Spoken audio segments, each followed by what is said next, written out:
Ready to join a growing segment of the population who works and lives from our stories? We don't have traditional 9-to-5 jobs, and we don't want them because financial and lifestyle freedom is too important to us. The writing and entrepreneurship community, sharing stories and making bank along the way, is our way of life. Inside each episode, you'll learn business, mindset, and writing growth tips, lifestyle hacks, and marketing strategies for growing an online writing or lifestyle business from scratch, right from the comfort of your home. The podcast is designed to uplift, inspire, and add a little extra presence to your everyday with your host, Susanrkiley, a no BS book coach and strategist, speaker, and author. Susan helps people tell their stories by tapping into their bold message, shape words to resonate with their audience, and produce a story that has a powerful impact on the world. Welcome to the Writer Insider. Here's your host, Susanrkiley. Today, we're talking about balancing family and biz. Shizzle! This happened! The other day, I was talking with a friend who blindly supports me and has for years. She told me something that placed an ick feeling within me. She said, "Susan, you frustrate me. You don't reliably follow through on what you say you're going to do." I stopped and processed what she was saying. First, learning I've disappointed someone cuts to my core. Second, I needed to clarify how I don't follow through. I follow through in real life, in person. But when business stuff comes up, I drop the ball. I don't mean to. I have every good intention of doing well, of what I say I'm going to do, but life gets in the way, and I value the present and life over business. My time with my kids are limited, and though I'm trying to build a legacy, I drop the ball. I stop doing business stuff and instead edit my son's short story. I go outside and bomb the ball at my son working on soccer. I bump and coach my daughter on volleyball or give pointers on how she could be a better cheerleader. Does that make me a horrible person? Does that make me a bad businesswoman? Does that make me a bad mom? No, that makes me human. Shizzle happens, and I prioritize life over business. Over everyone who follows me, who wants more of what I say, write, and record. For me, my family is and will always be more important than my business or building a legacy. I value my business and building a legacy, but my children? Balance. Balancing it all can and often feels overwhelming. I completely get that. When you add family, relationships, business, and then adding things like you time, writing and publishing a book, exercise, etc., shizzle is bound to happen. I made a goal for 2019 to stick with what I say I'm going to do. And darn it, I continue to not do it. Why? Because I'm human. Life happens. Kids, relationships, writing, coaching, building a business. The list is endless. Look, I hate dropping the ball in business. I hate criticism. I hate disappointment. And I hate the word hate. I try to take criticism, the good criticism, and put it to good use. I know it's so difficult to hear something not so good about yourself, but I like to think it's meant to help and not hurt. We've all been privileged to hurtful and bad criticism. The stuff that is meant to tear us down, not help us be better. So let's see what I and even you can do with the little nugget of criticism. Feedback. First, I stop and ask myself, can it possibly be true? Did I drop the ball and not follow through on something or with somebody over the last few months? The little voice inside me is telling me, yes, I know it is probably true. Something I'll have to face. Ugh, and that really sucks. No one likes to face shizzle.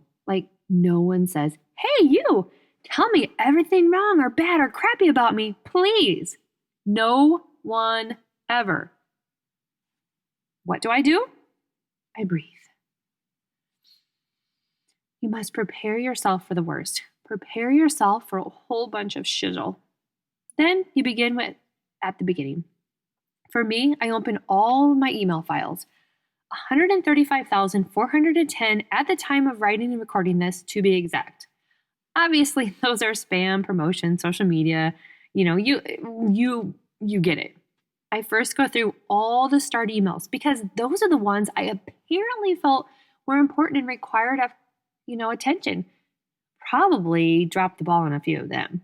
Once I collect as many of the unfulfilled promises, I will attempt to mend the broken fences. I'm not perfect, but I do believe in mending or building a bridge.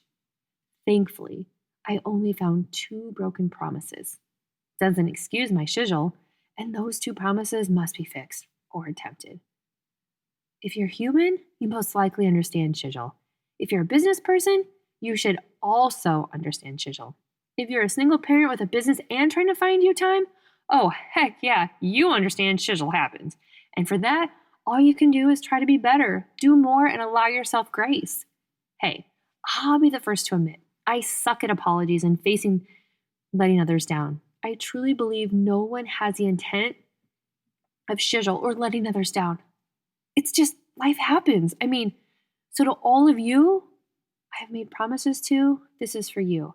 I will work on not promising what I can't follow through on. Really, I will really try not to write a check my arse can't cover. Getting shizzleless.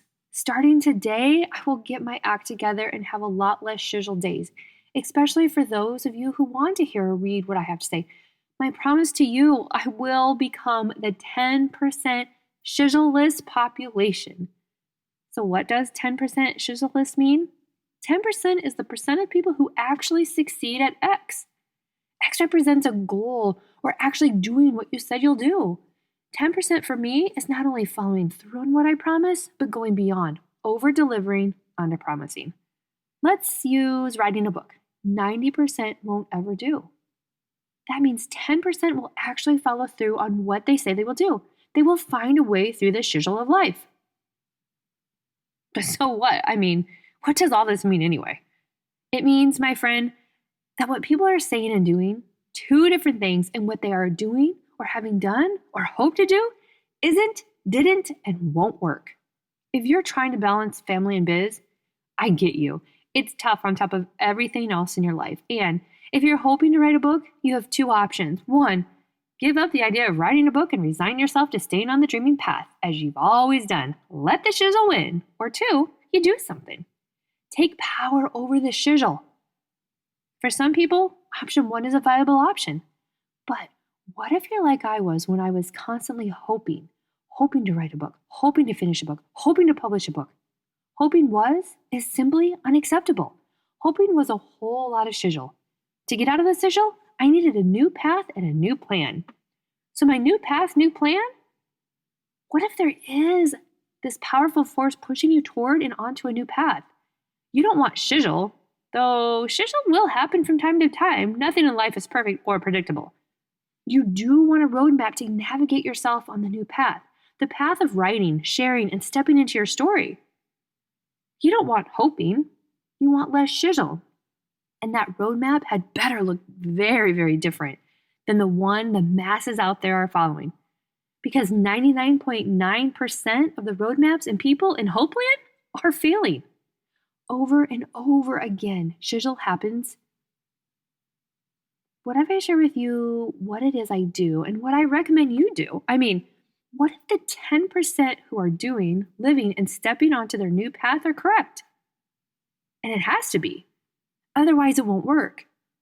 First, you need a challenge. The challenge allows you to discover what it is and isn't working, much like when writers want to write a new book. Brainstorming of topics, titles, characters, the list is endless. Second thing you need to not let shizzle happen. A plan. You need to know what you need to do and when to do those things. If you don't have a plan, you'll end up spinning your wheels, wasting time, and ultimately being a chef throwing spaghetti at a wall, hoping it sticks. There is always a better way. There are a ton of resources and ways. It's only a matter of finding the one or multiple ones that work for you and your lifestyle. No more shizzle days. Shizzle happens to the best of us with the purest of intentions. I believe we all try to find a healthy balance in life. I know there's a better way to balance family and business, to have less shizzle in our lives. Head to the website and look under the episode of the podcast. You'll find a resource to get you started on your new path and not stuck where you've been, and certainly not in shizzle land. Until next time. So, how do you handle the shizzle? I love to hear about your process. Leave a comment and let's talk about it. That's all for this episode and post. Remember this, you're just one word away. I appreciate each and every one of you for listening and reading the transcript or the blog post. If you have any questions, please do not hesitate to reach out. You can always email me at susanrkiley.com. Ready to join a growing Writer Insider community? Stop over at the website, www.susanrkiley.com, and join the Writer Insider newsletter today. That's it for this episode of The Writer Insider. For blogs, transcripts, and other free resources, visit susanrkiley.com. And Susan would love to personally reply to your questions about this or other topics. So email those to susan@susanrkiley.com. To connect on social media, search Susan R. Kiley on Facebook, Instagram, or Twitter. Or you can even send snail mail to HSL Media, 13110 Birch Drive, number 195, Suite 148, Omaha, Nebraska, 68164. The Writer Insider, produced by Susan Kiley and edited by me, David L. White.